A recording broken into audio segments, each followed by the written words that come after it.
pro bulvární server www.drben.cz. Dneska natáčím, jak jdeme na oběd a co vlastně děláme, když máme trošku volnou neděli. Tak my se připravíme. Kamil se z nějakých důvodů kryje žabkou. Ano. Opět to má v jeho podání styl. A rychle utíká, protože si myslí, že ho honí paparazzi.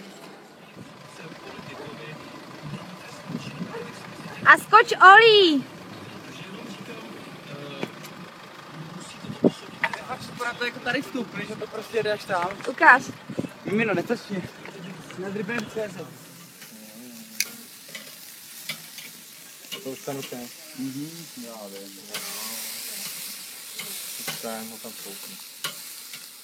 Po grilování tady u Ondry si jdeme házet z frisbee. Já to moc neumím, tak uvidíte. A navíc on nám ukáže, jak má vychovanýho psa. Tak, rychle.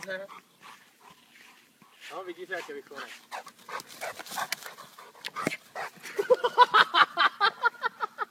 Tak teď to nebylo na kameru znát, ale trošku jsme upravili Kamilovi kohouta. Teďka mu dala headshot. Headshot do paly. Já se bojím toho psa. Takhle jsem ho vlastně taktika, jsem ho zmá.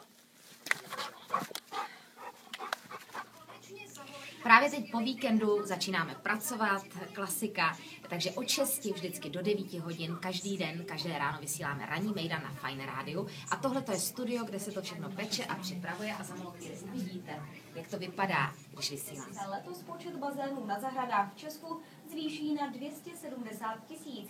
Těch nafukovacích je pak asi 350 000. Lidé do svých bazénů letos celkem napustí 13.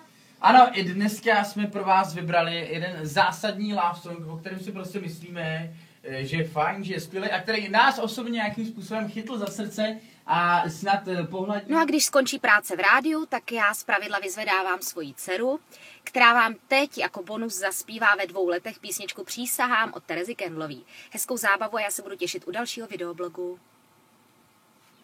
Sám tvůj volný pán, a tu denná cesta.